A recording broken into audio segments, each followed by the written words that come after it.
네, 취임 100일 즈음 20%대 지지율에 머물고 있는 데 대한 질문에는 민심을 겸허하게 받들겠다고 말했습니다. 이준석 전 국민의힘 대표가 윤 대통령을 직격했던 발언에 대해서는 민생에 매진하다 보니 챙겨볼 기회가 없었다면서 답변을 피해갔습니다. 박소정 기자입니다. 모두 발언에 이어진 질의응답. 첫 질문은 20%대에 머무는 국정 지지율이었습니다. 그 이유를 무엇이라고 보느냐고 묻자 윤석열 대통령은 이같이 답했습니다. 그 민심을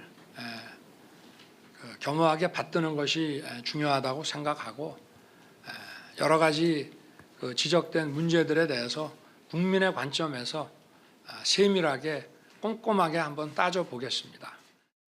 조직과 정책이 작동되고 구현되는 과정에 어떤 문제가 있는지 또 소통에 어떤 문제가 있었는지를 면밀하게 짚어보겠다고도 말했습니다. 부정평가의 가장 큰 원인으로 꼽히는 인사 문제에 대해서도 되돌아보면서 다시 철저하게 검증하겠다고 밝혔습니다. 반면 대통령실 인적 쇄신에는 여전히 부정적인 뜻을 내비쳤습니다.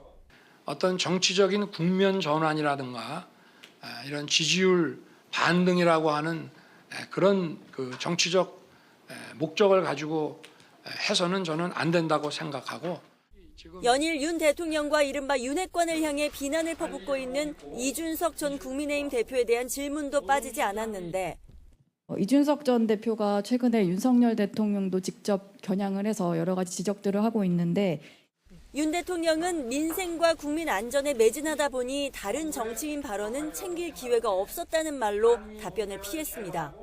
또 지금까지 다른 정치인들의 정치적 발언에 대해서 어떠한 논평이나 제 입장을 표시해 본 적이 없다는 점을 회견을 마친 뒤 대통령실 고위 관계자는 이 대표에 관련한 문제에는 대응하지 않겠다는 뜻을 밝힌 거라고 부연했습니다.